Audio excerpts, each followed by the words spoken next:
पोलिसांना 8 तास ड्युटी, वेतन निश्चितीसाठी संविधान संरक्षण समितीचं DSPंना निवेदन.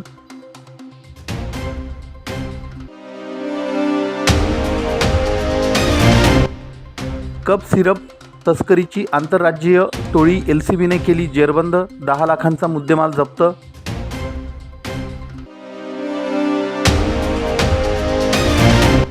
भावसार कॉलनीत नाल्यावरील अतिक्रमणाचा वाद, जागेचं प्रत्यक्ष मोजमाप करण्याची मागणी.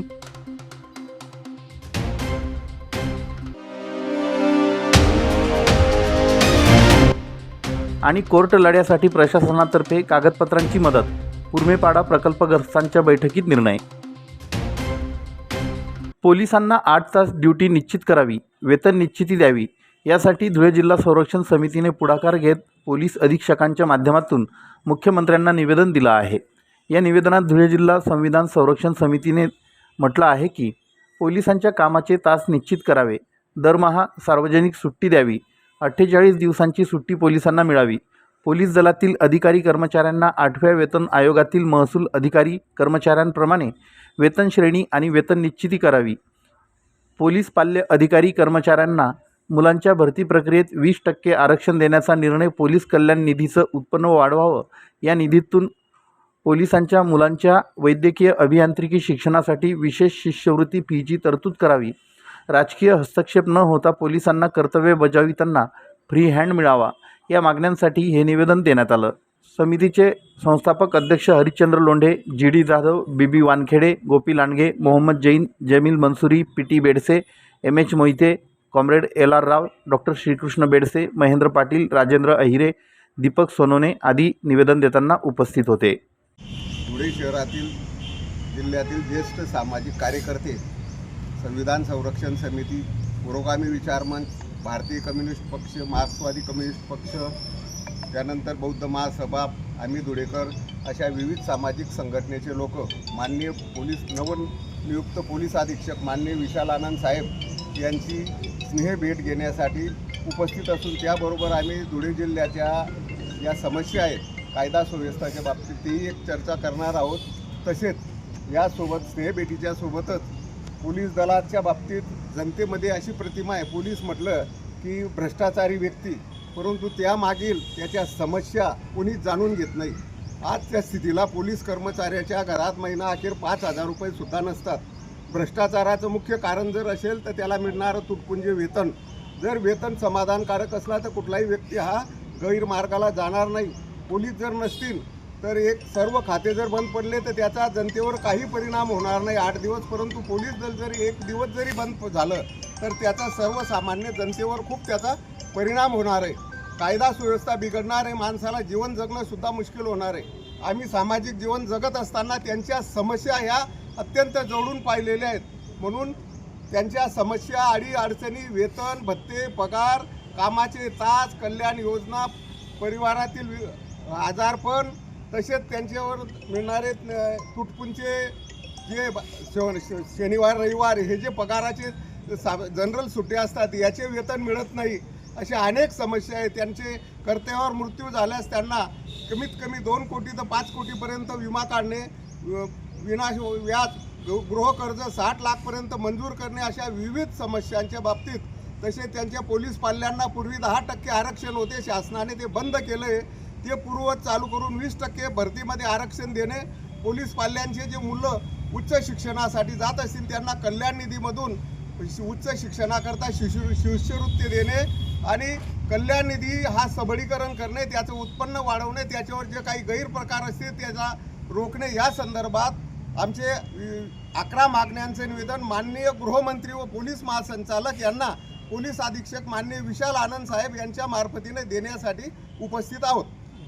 मी महाराष्ट्र न्यूज चॅनलच्या बातमीपत्रास लाईक, शेअर, सबस्क्राईब करा. सोबतच बेल आयकॉन प्रेस करायला विसरू नका. पाहत राहा मी महाराष्ट्र चॅनल. गिकारक कप सिरपच्या बाटल्यांची सुरत येथून मालेगावकडे होणारी तस्करीचा स्थानिक गुन्हे शाखेने पर्दाफाश केला आहे.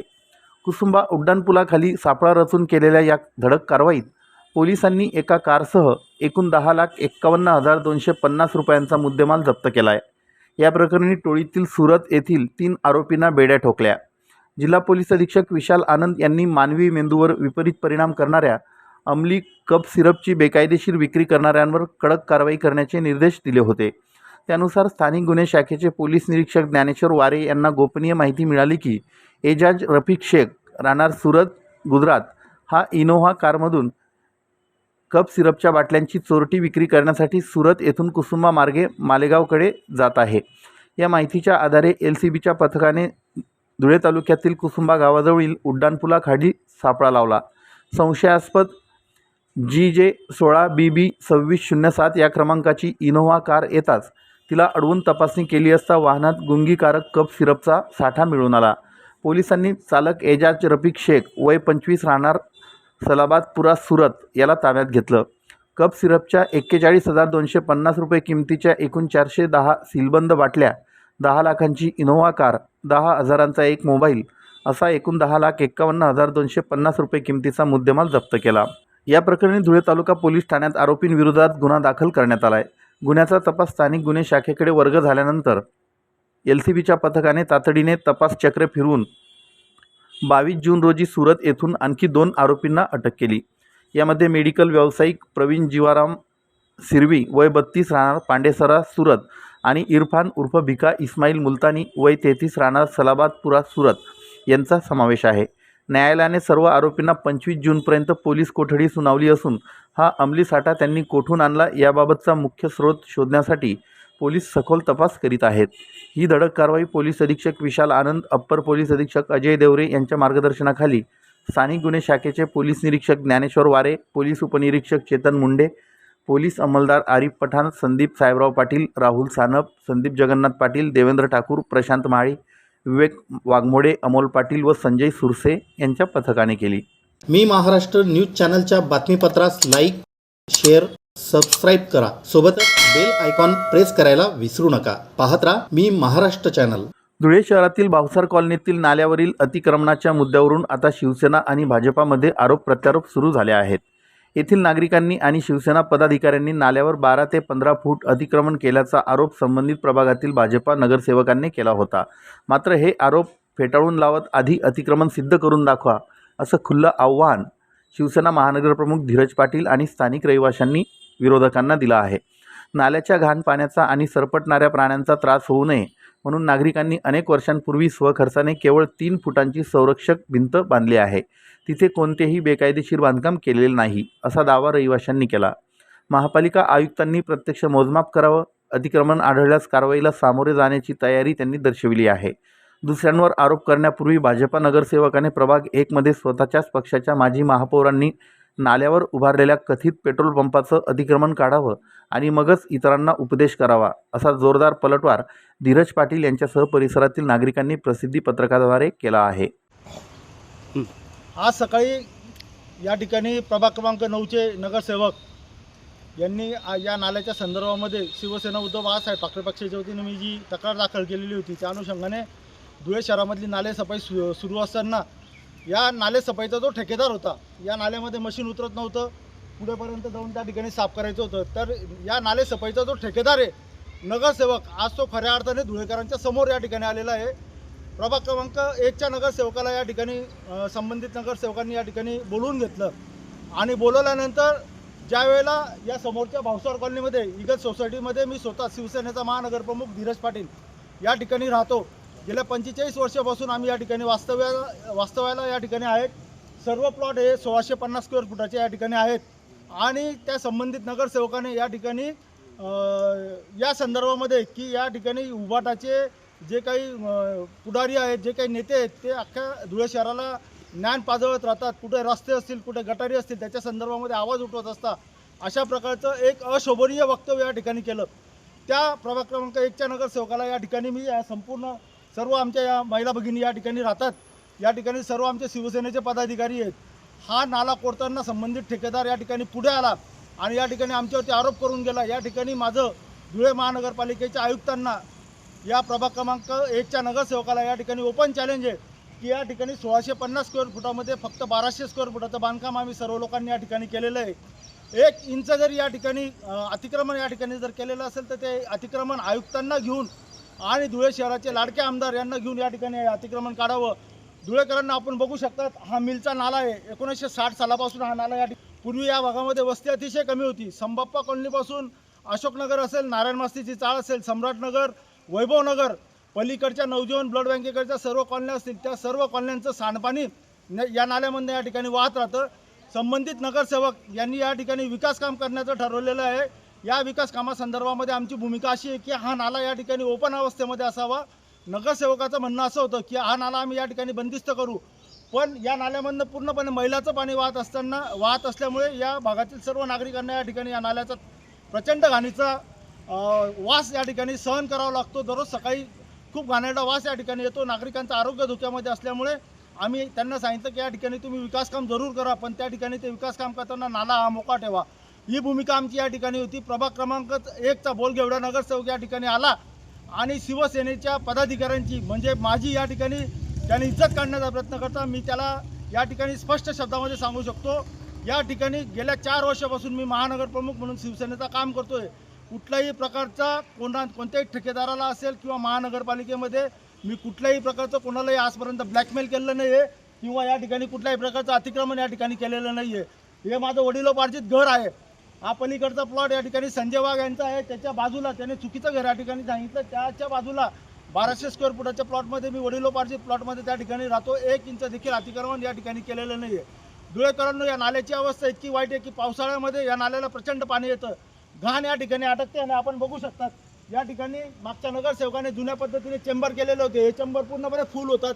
चेंबर मी महाराष्ट्र न्यूज चॅनलच्या बातमीपत्रास लाईक, शेअर, सबस्क्राईब करा. सोबतच बेल आयकॉन प्रेस करायला विसरू नका. पाहत राहा मी महाराष्ट्र चॅनल. धुळे तालुक्यातील पुरमेपाडा धरणग्रस्तांच्या अनेक दशकांपासून प्रलंबित असलेल्या मोबदला, जमीन हक्क व पुनर्वसन लाभांच्या प्रश्नांबाबत उपविभागीय अधिकारी तथा प्रांताधिकारी धुळे यांच्या कार्यालयात महत्त्वपूर्ण बैठक पार पडली.